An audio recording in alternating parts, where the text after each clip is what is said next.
Ili mmesikia taarifa ambayo ilitangulia kuelezwa na katibu wetu wa mambo ya nje Dr. Nasra kuhusiana na jambo hili, na pia taarifa ya kiongozi wa chama. Na kabla ya hapo, naamini kwamba mlipitia taarifa iliyotolewa na chama chetu kuhusiana na hili. Kwa nini tumeamua kuitisha tena kuwaita kuzungumza na nyinyi katika hili?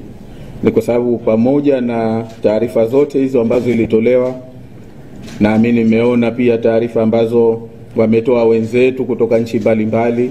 Nimeona labda clip ya rais mstaafu wa Botswana, kama jinsi alivyoeleza tukio lenyewe lilivyotokea, kaeleza kwa ufasaha kabisa na masikitiko yake na alivyofadhaishwa na jinsi ambavyo hakutegemea kwamba jambo la namna ile lingeweza kutokea kwa watu na katika nchi ya Angola. Sasa sisi pia tumeona kwamba na hapa kwetu watu mbalimbali wameendelea kulipotosha jambo hili, pamoja na taarifa hii kuwa ya wazi. Na ililotufadhaisha zaidi na ambalo linanifanya na mimi nisimame hapa baada ya viongozi wenzangu hao kulieleza, ni upotoshaji huu kufanywa na viongozi waandamizi wa Chama cha Mapinduzi, na hasa mtu ambaye hukumtarajia kama makamu mwenyekiti bara wa Chama cha Mapinduzi Bwana Stephen Wasira, na pia naibu katibu wa habari na uenezi wa kule Zanzibar ndugu Hamisi Mbeto. Upotoshaji walioufanya kwa kweli ni mbaya sana, na mimi naamini kwamba unaipaka matope hata serikali, kwa sababu kikubwa ambacho wamekizungumza ni kama kwamba kwa upande hasa wa makamo wa kwanza wa rais Zanzibar, kwamba ni kwa sababu hakufata utaratibu, hajui utaratibu wa kusafiri nje. Sasa wao inawezekana mawazo yao hizi ni siasa, nasema za kichokora kabisa kwa kweli, kwa sababu katika hali ya kawaida wao wanaona kama hili linamhusu mtu binafsi, lakini wamesahau kwamba wao ni viongozi wa chama ambacho kinasimamia serikali zote mbili. Na ina maana haya wanayoyazungumza mtu anaweza kutokana na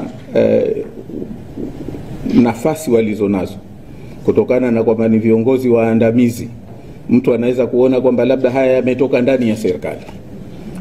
Mwingine anaweza akaona kwamba labda hii serikali kumbe ni ya ovyo sana, kwamba makamu wa rais anasafiri kwenda nje na serikali inamwachia, serikali haichukui hatua ya kufata taratibu za kidiplomasia na za kiprotokoli ziliopo. Hasa hili ni jambo la kufadhaisha, na ndio maana kusema ni vizuri kuliweka record sawa sawa, ili Watanzania wafahamu, Watanzania wajue tuna viongozi wa aina gani ndani ya Chama cha Mapinduzi. La kwanza niseme kwamba taratibu zote za kiserikali zilifuatwa, kwa sababu kwanza unapotaka kusafiri kwenda nje ni lazima kupata, kwa makamu wa kwanza wa rais, lazima kupata ruhusa ya rais wa Zanzibar, na ruhusa hiyo iliombwa na ikatolewa kwa maandishi. Kwa hiyo kwenye hilo kwanza wala halikuwa ni upotoshaji kusema kwamba labda hakukuwa na taratibu ambazo zilifuatwa.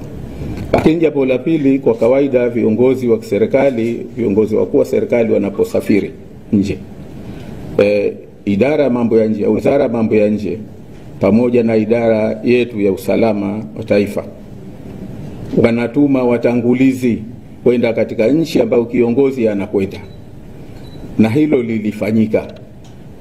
Watangulizi walienda siku 5 kabla ya kiongozi au makamu wa kwanza wa rais kwenda nchini Angola, na walienda mpaka Benguela.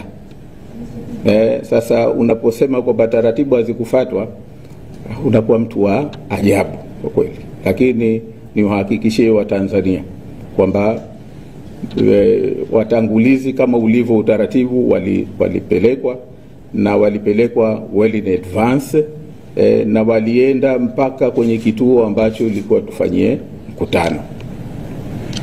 Lakini jambo la tatu ni kwamba kwa kawaida kiongozi anaposafiri, kama anapita pengine transit, basi ubalozi katika nchi ile ambayo anapita transit kwa kawaida wanakuja kumlaki na kumsaidia taratibu za usafiri.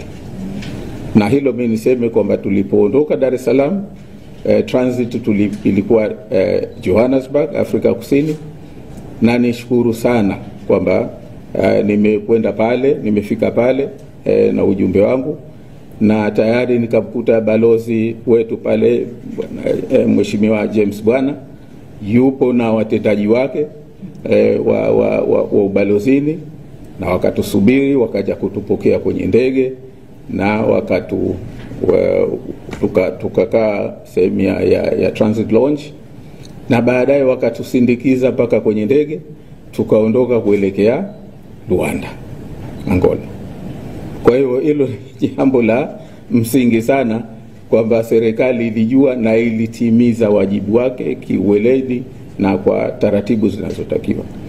Lakini kawaida nyingine, utaratibu ni kwamba kiongozi anapokwenda katika nchi ambayo anakwenda, kwa kawaida ubalozi wetu unakuwepo na kushughulikia taratibu zake za kuweko katika nchi ile. Na mimi nishukuru sana kwamba pamoja na matatizo ya usafiri ambayo yalimfanya balozi wetu wa Tanzania nchini Zambia, Luteni General Matthew Kitungule alikuwepo tokea Afrika Kusini, na tukawa kwenye ndege moja kwenda Luanda, Angola, na tumefika pale na akaanza taratibu za kushughulikia jambo hili, kushughulikia ziara hii. Na bahati nzuri nchini Angola tuna mwenzetu Mtanzania ambaye yuko miaka mingi, alienda tokea kwa taratibu za kiserikali, Bwana Mzirai, na ambaye kuna wakati alikuwa ni balozi wa heshima, na tumemkuta pale na yeye amekuja kutupokea. Au alikuwepo uwanja wa ndege, kwa kawaida huwa anaruhusiwa kuingia ndani, siku ile hakuruhusiwa. Ni kwa sababu gani? Wanajua wenyewe serikali ya Angola.